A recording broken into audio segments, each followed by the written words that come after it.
대출 한도와 이자율 변동 해서 31일 때인가 대출 한도가 나왔었죠. 사실은 이제 이 금융론 5문제 중에서 거의 이제 깔아버리는 문제가 대출 한도 문제인데 30회 29회 때인가 2번 안 나왔어요. 그래서 그제는 매년 출제가 되는 그런 주제 중에 하나가 대출 한도에 관한 주제. 그다음에 이제 지문 형태로 구성을 하는 것이 이자율 변동이라고 하는 것이 되겠습니다. 그래서 자, 요건 이제 주택담보대출 같은 걸 생각을 하시고죠. 그다음에 이제 회사 법인 차원에서 또 일정한 대출을 받는 경우에서 두 가지 경우의 수로 나눠서 봅니다. 그래서 주택담보대출하고요, 자 상가담보대출 이렇게 두 가지로 생각을 하면 좋습니다. 그래서 주택담보대출에 있어서는 그 주택의 가치라고 하는 개념하고요. 두 번째 이슈, 그 대출을 받는 사람, 차입자, 차주라는 용어를 쓰기도 하죠. 그래서 이 차주의 연소득이라고 하는 두 가지를 기준으로 해서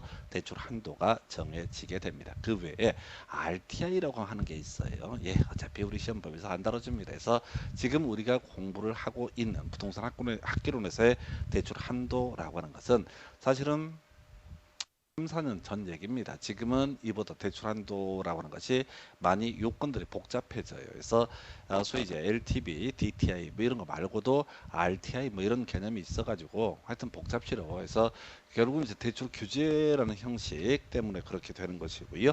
자, 그래서 대출 한도 얘기, 주택담보대출 얘기 하나. 그다음에 이제 상가담보대출이라고 하는 것은 그 상가의 가치하고요. 그다음에 자 우리 자연 주택 소유자에 있어서는 연소득이라는 개념이 있었고요. 그 다음에 보통 법인, 뭐 상가 관련해서는 상가의 순영업소득이라고 하는 것, 뭐 이런 것을 기준으로 대출 한도를 따지게 됩니다. 그래서 자, 요거는 아마 부동산 학개론 중에 계산 문제 중에 제일 쉬운 형태 문제가 아닌가 싶습니다. 그래서 그 얘기는 뭐냐면 지금 우리가 이론 파트다 보니까 문제를 설명을 안 드려요. 뭐 시간 관계도 있고 등등해서 문제를 안 드리는 설명을 안 드리는데 요거 나중에 문제풀이 시간에 가지고 설명을 드릴 텐데 문제는 제가 제일 걱정하는 게 여러분들이 그렇습니다. 강의를 듣고 나서 이해가 쏙쏙 돼. 어우 대박. 내가 의외로 머리가 좋았었나 이게 착각되겠습니다. 그래서 이게 어려워요. 되게 간단한데 문제를 잘 못 풀어.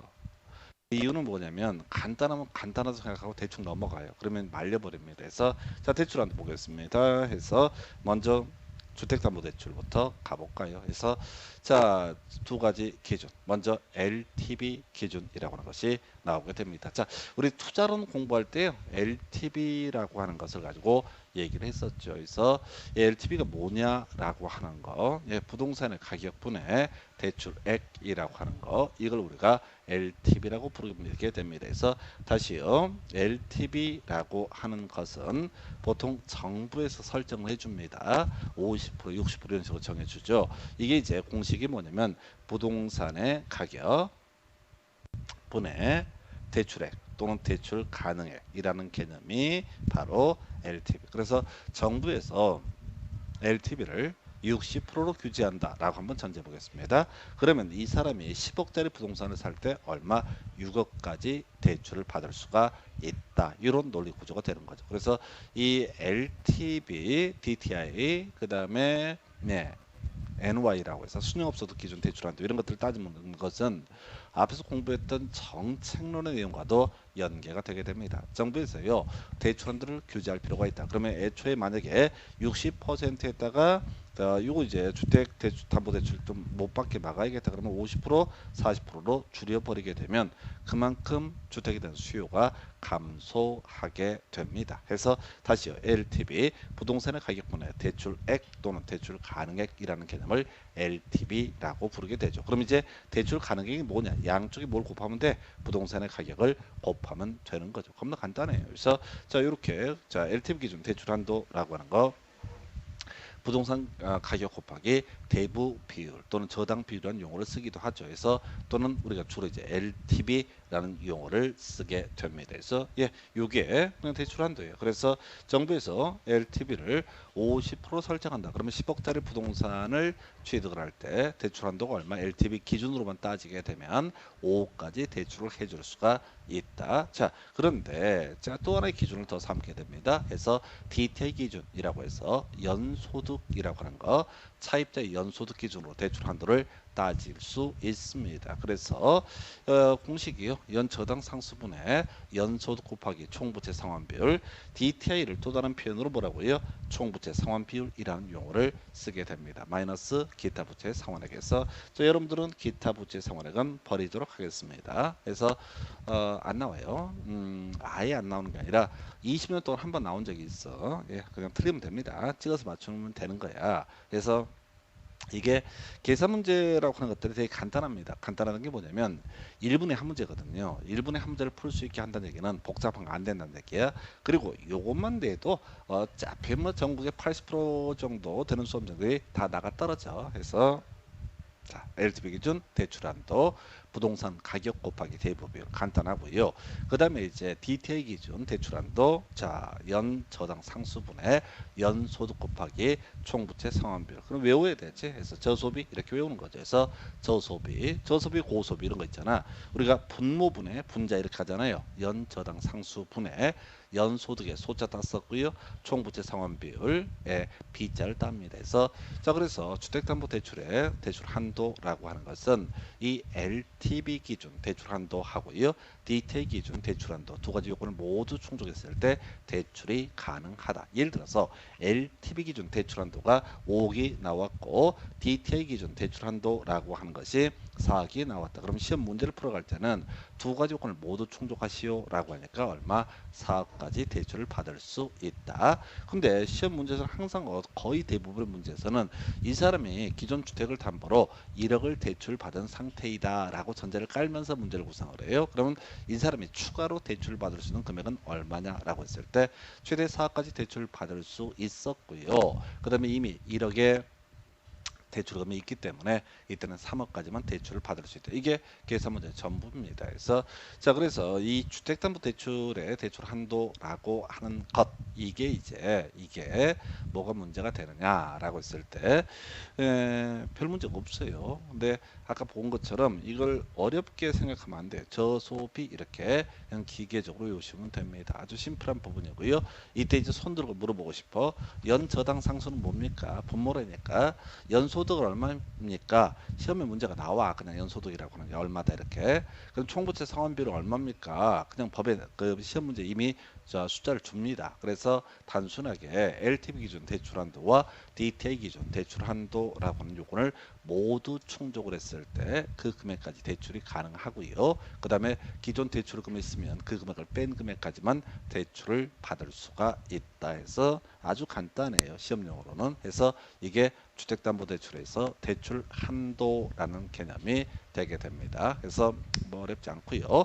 그 다음에 이제 상가담보대출이라고 하는 것을 가지고 봅니다. 이것도 이제 기준이 두 가지죠. 순영업소득 기준하고요. LTV 기준에서 LTV 기준 대출 한도라고 하는 거 별거 없습니다. 보면은 부동산 가격 곱하기 대부비율. 여기랑 주택담보대출이 됐든 상가담보대출은 똑같죠. 그래서 주택의 가격을 기준으로 해서 대출 한도 정해지는 개념 LTV 기준, 상가의 가격을 기준으로 해서 대출 한도를 따져묻는 것을 가리켜서 LTV 기준이라고 얘기를 합니다. 그래서 이건 이제 공통된 요소니까 큰 쟁점이 안 될 테고요. 그다음 순영업소득 기준 NOI 기준이라는 표현을 씁니다. 해서 자, 대출 한도라고 하는 거 이렇게 돼 있어요. 부저순 이렇게 갑니다. 그래서 부채 감당률 곱하기 저당 상수분의 순영업소득이라고 해서 부채 감당률 곱하기 저당 상수분의 순영업소득 해서 시험 문제 그냥 다 주어져. 그래서 자, 요거 이제 투자론 관련해서 한번 공부를 했던 걸 기억을 해볼까요? 그래서 부채 감당률이 뭐냐라고 했을 때 이렇게 공부하셨습니다. 순영업소득 나누기 부채 서비스액이라고 하는 거 해서 순영업소득은요 통장에 찍힌 금액 중에서 필수적으로 나가야 될 돈 영업경비를 뺀 금액 즉 유효총소득에서 영업경비를 뺀 금액을 가리켜서 순영업소득이라고 부르게 됩니다. 부채 서비스액은요 은행에 갚은 금액 그건 원금 상환액하고요 이자 상환액 이 두 개를 더한 값 원리금 상환액을 가리켜서 부채 서비스액이라는 용어를 쓰게 됩니다. 그래서 순영업소득 나누기 부채 서비스액을 가리켜서 뭐라고 한다? 부채 감당률이라 부른다. 저당 상수는 뭡니까? 라고 했을 때 투자론 화폐 시간제 같이 공부할 때 이렇게 설명이 드렸습니다. 한번 기억을 해볼까요? 자, 뭐가 있었냐면 미래 가치 계수라고 하는 것이 있었죠. 해서 일시불의 미래 가치 계수 1 플러스 R의 n승이라고 하는 거, 연금의 미래 가치 계수 R분의 1 플러스 Rn승 마이너스 1이라고 하는 거, 그 다음에 감채 기금 계수 공식은 안 외웠었고요. 적립할 금액을 계산할 때 감채 기금 계수 이런 식의 용어를 썼습니다. 자, 그 다음에 현재 가치 계수라고 하는 거, 자, 일시불의 현재 가치 계수 5년 후 1억이라는 금액이 현재 얼마의 가치를 갖게 될 것이냐라고 하는 거, 1 플러스 Rn 승분의 1이라고 하는 거, 연금의 미래가 현재 가치 계수 공식 안 외웠었고요. 그 다음에 저당 상수라고 하는 거, 원리금 균등 상환 저당 방식으로 상환함에 있어서 매 기수 상환할 금액을 계산해내는 공식을 저당 상수라고 부르게 됩니다. 시험 문제에서는요, 저당 상수를 항상 줘버려요. 신경 쓸 거 없어. 순영업소득은 대신 구할 수 있어야 돼요.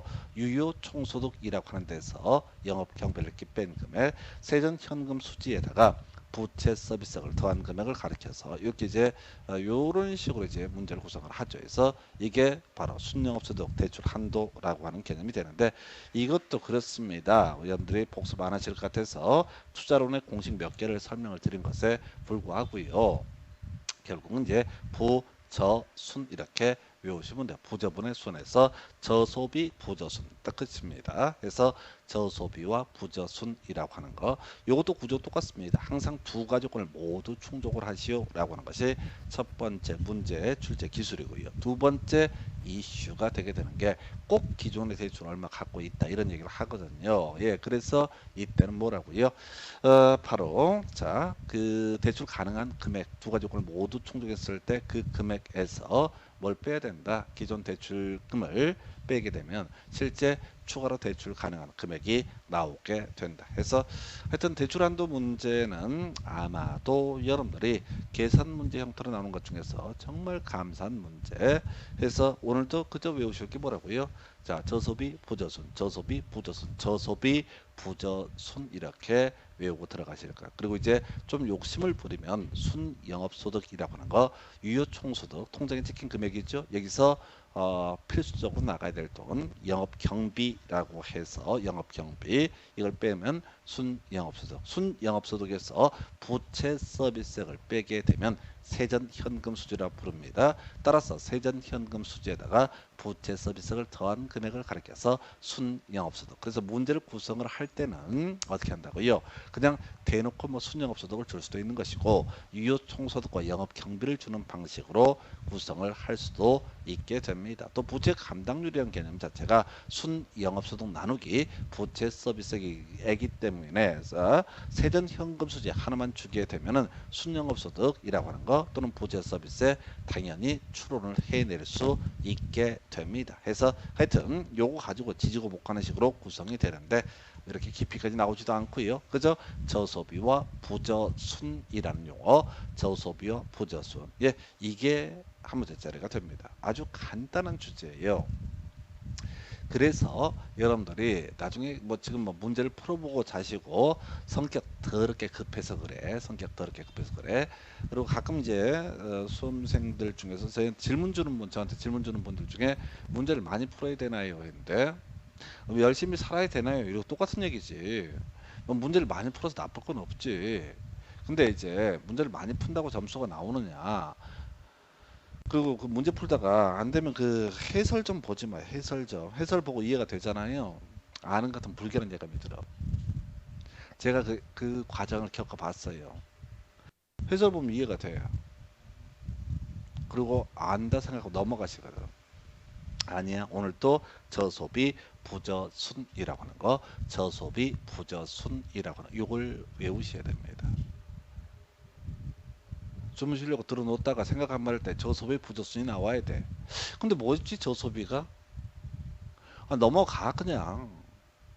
괜히 뭐 책 열어보고 이렇게 하지 마세요.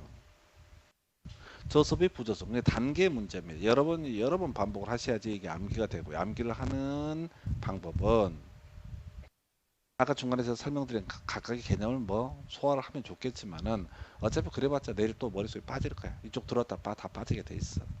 그냥 저소비 부저손. 저소비 부저순이란 틀만 잡으시면 됩니다. 지금 한 번에 앉아도 상관없어요. 자, 대출한도 보셨고 이제 이자율 얘기를 보도록 합니다. 이자율 얘기는 고정이자율이라는 개념이 있죠. 은행에서 1억을 대출해주면서 이자율 5%입니다. 3%입니다. 4%입니다. 이렇게 해주는 경우가 있고요. 변동이자율이라는 개념도 있게 됩니다. 한국은행에서 발표하는 일정한 기준금리에다가 플러스 얼마를 하액하는 방식, 이걸 변동이자율. 왜? 한국은행에서 발표하는 일정한 이자율은 계속 상황에 따라서 바뀌거든.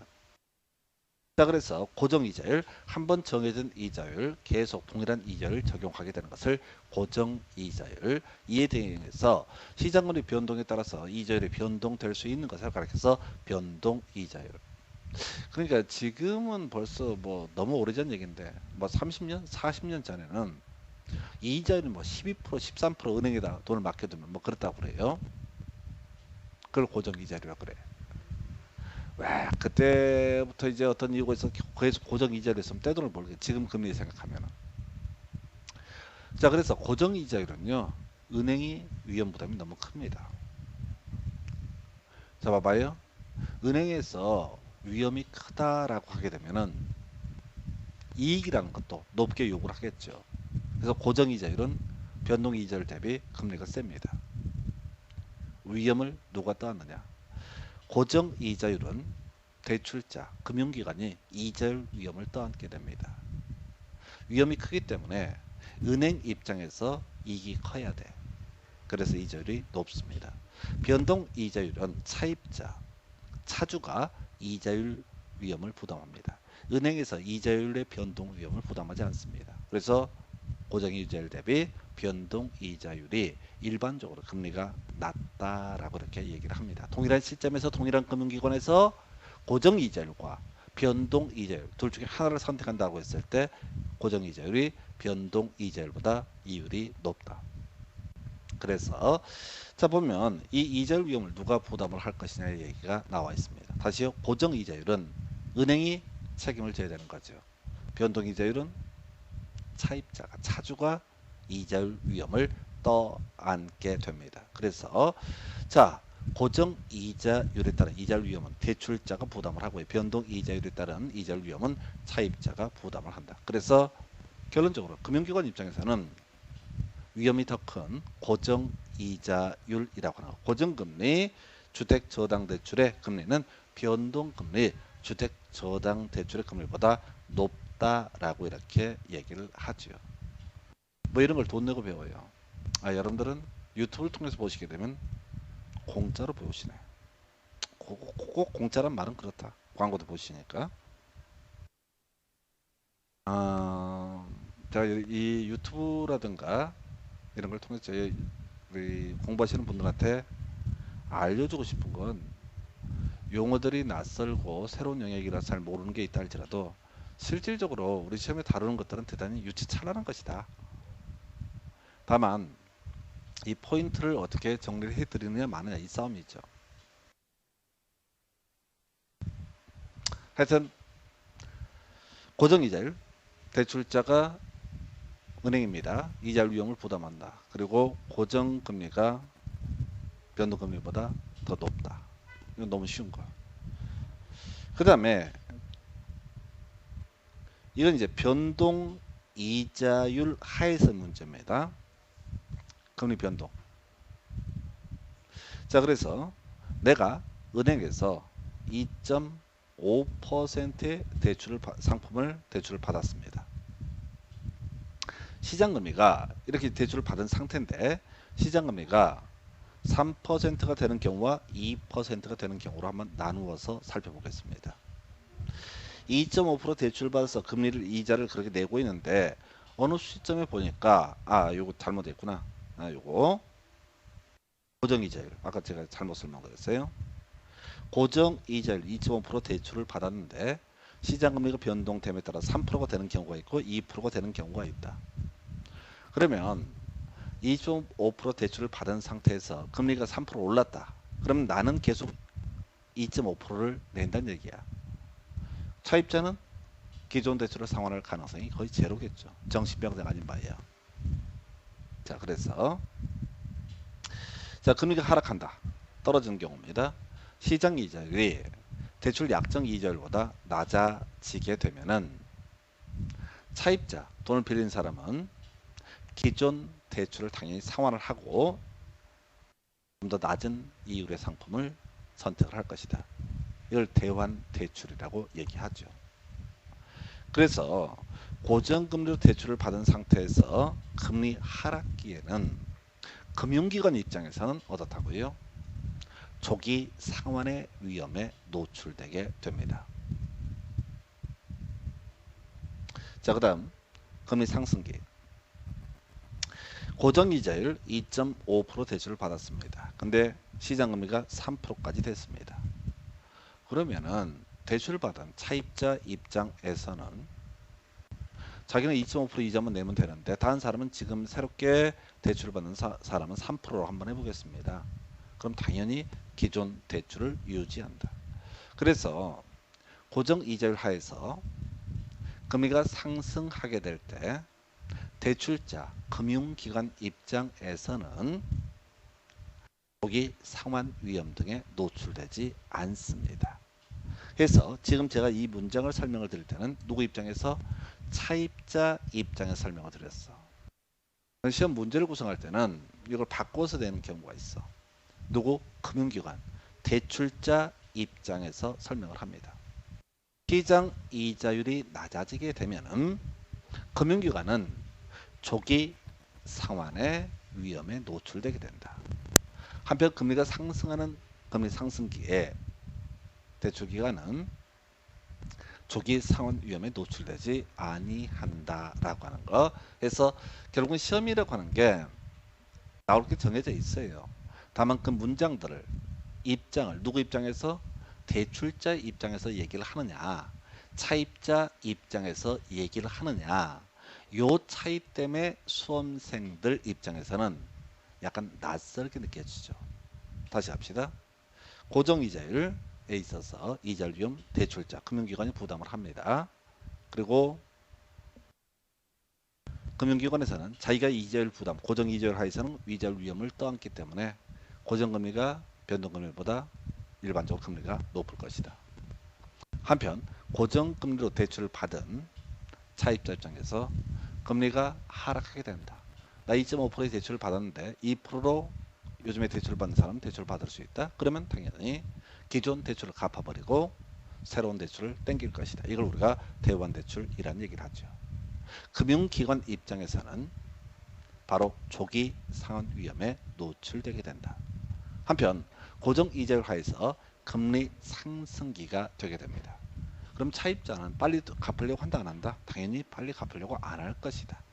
기존 대출을 유지하는 모습을 보여주게 될 것이다. 그럼 금융기관 입장에서는 조기 상환 위험에 노출되지 아니한다. 이렇게 가게 됩니다. 그래서 내용의 문제가 아니라 주체, 누구 입장이냐를 가지고 시험 문제가 구성이 됩니다.